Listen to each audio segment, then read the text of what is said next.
অধ্যায় ৮ জান্নাতের অট্টালিকাসমূহ। হীরার বাড়ি। আবু হুরায়রা রাদিয়াল্লাহু আনহু বলেন, রাসূল সাল্লাল্লাহু আলাইহি ওয়াসাল্লাম বলেছেন, জান্নাতে লুলুউ হীরার একটি অট্টালিকা রয়েছে, যাতে কোনো প্রকার ফাটল এবং ক্লান্তি নেই। এই হীরার অট্টালিকাটি আল্লাহ তাআলা হযরত ইব্রাহিম আলাইহিস সালামের জন্য নির্ধারণ করে রেখেছেন। জান্নাতের সাদা প্রাসাদ। আনাস ইবনু মালিক রাদিয়াল্লাহু আনহু বলেন, রাসূল সাল্লাল্লাহু আলাইহি ওয়াসাল্লাম বলেছেন, আমি একবার জান্নাতে প্রবেশ করে সাদা একটি প্রাসাদ দেখতে পেয়েছিলাম। আমি তখন জিবরিল আলাইহি ওয়াসাল্লামকে জিজ্ঞেস করলাম, হে জিবরিল, এই প্রাসাদটি কার জন্য? জিবরিল আলাইহি ওয়াসাল্লাম জবাবে বলল, কুরাইশ গোত্রের একজন যুবকের জন্য। আমি নবীজি সাল্লাল্লাহু আলাইহি সাল্লাম জিজ্ঞেস করলেন, কুরাইশের কোন যুবকের জন্য? জিবরিল আলাইহি ওয়াসাল্লাম বলল, ওমর ইবনুল খাত্তাবের জন্য।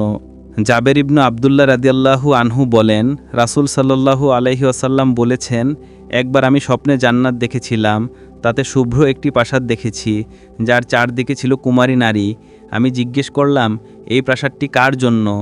বলা হলো, ওমর ইবনুল খাত্তাবের জন্য। আমার খুব ইচ্ছে হলো সেই প্রাসাদের ভেতরে প্রবেশ করে তার ভেতরের অংশ দেখব। পরবর্তীতে নবীজি সাল্লাল্লাহু আলাইহি ওয়াসাল্লাম উমর রাদিয়াল্লাহু আনহুকে স্বপ্নের কথা বললে উমর রাদিয়াল্লাহু আনহু বললেন, হে আল্লাহর রাসূল, আপনার উপর আমার মা বাবা কুরবান হোক, আমি আপনার উপর অনেক গায়রাত ইরজা করি। মুজাহিদ রহিমাহুল্লাহ বলেন, উমর রাদিয়াল্লাহু আনহু জান্নাতুল আদন সম্পর্কে বলেন, জান্নাতুল আদন হলো অনেক সুন্দর একটি জান্নাত, যাতে রয়েছে স্বর্গের সুখ। তা 4000 গজ পরিমাণ লম্বা হবে, যার প্রতিটি দরজায় 25,000 হুরেন থাকবে। সেখানে কেবল নবী, শহীদ, সিদ্দিক এবং ন্যায় বিচারক বাদশাহী প্রবেশ করবে। জান্নাতের স্বর্ণের অট্টালিকা। হাসান বসরি রহিমাহুল্লাহ বলেন, জান্নাতে স্বর্ণের একটি অট্টালিকা রয়েছে, যেখানে কেবল নবী, সিদ্দিক ও ন্যায় বিচারক বাদশাহী প্রবেশ করবে। মালিক ইবনুল হারিস রহিমাহুল্লাহ বলেন, জান্নাতে স্বর্ণের একটি প্রাসাদ থাকবে, রূপার একটি প্রাসাদ থাকবে এবং জাবার জোদেরও আরেকটি প্রাসাদ থাকবে। সেখানের পাহাড় হবে মিশক আম্বরের, আর মাটি হবে ওয়ারাস এবং জাফরান সুগন্ধির।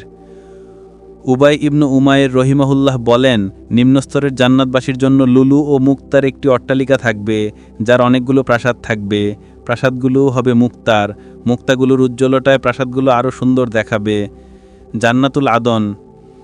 ওমর রাদিয়াল্লাহু আনহুকে কাব রাদিয়াল্লাহু আনহু বললেন, হে আমিরুল মুমিনিন, আপনি আমাকে জান্নাতুল আদন সম্পর্কে একটু বলুন। জবাবে কাব রাদিয়াল্লাহু আনহু বলেন, জান্নাতুল আদন স্বর্ণ দ্বারা নির্মিত হবে, প্রাসাদগুলো অনেক সুন্দর হবে, ব্যালকনি ইয়াকুত মুক্তা দ্বারা খচিত হবে। সেখানে কেবল নবী, শহীদ, সিদ্দিক এবং ন্যায় বিচারক বাদশাহী প্রবেশ করবে। জান্নাতের সামান্য জায়গার মূল্য।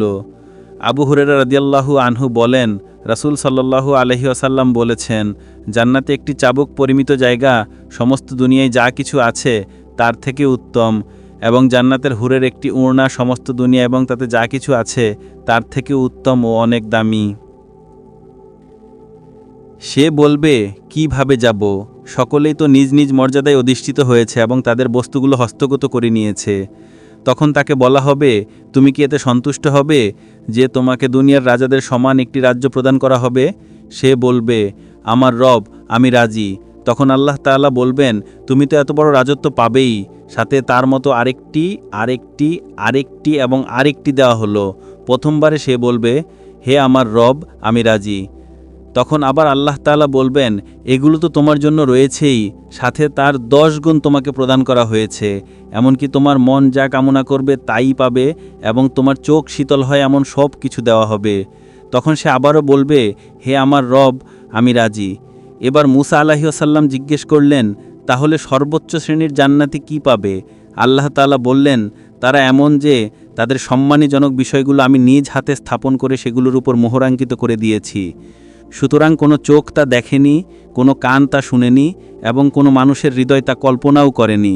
রাসূলুল্লাহ সাল্লাল্লাহু আলাইহি ওয়াসাল্লাম ইরশাদ করেছেন, কোরআন কারিমে এর মর্ম বর্ণিত হয়েছে এভাবে, কেউ জানে না তার জন্য কৃতকর্মের কি কি নয়নপ্রীতিকর প্রতিদান লুকায়িত আছে। মুক্তার অট্টালিকা। ইমরান ইবন হুসাইন রাদিয়াল্লাহু আনহু বলেন, রাসূল সাল্লাল্লাহু আলাইহি ওয়াসাল্লাম বলেছেন, জান্নাতে লুলু ও মুক্তার বিশাল একটি অট্টালিকা থাকবে। এই অট্টালিকার অধীনে ইয়াকুত এবং লাল পাথরে খচিত আরও 70টি প্রাসাদ থাকবে। প্রতিটি প্রাসাদে হলুদ পাথর এবং মুতির আরও ৭০টি বালাখানা থাকবে। প্রতিটি বালাখানায় ৭০টি করে খাট থাকবে। প্রতিটি খাটে বিভিন্ন রঙের ৭০টি বিছানা থাকবে। প্রতিটি বিছানায় একজন করে হুর থাকবে। এমনিভাবে প্রত্যেক বালাখানায় ৭০টি দস্তরখানা থাকবে। প্রত্যেক দস্তরখানায় ৭০ রকমের খাবারের ব্যবস্থা থাকবে।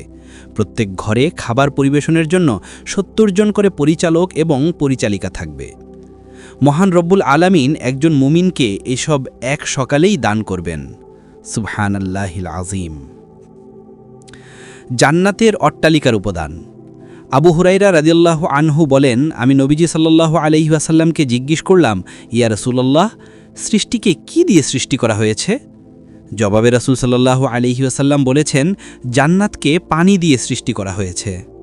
আমি জিজ্ঞেস করলাম, জান্নাতকে কোন ধরনের বস্তু দ্বারা নির্মাণ করা হয়েছে?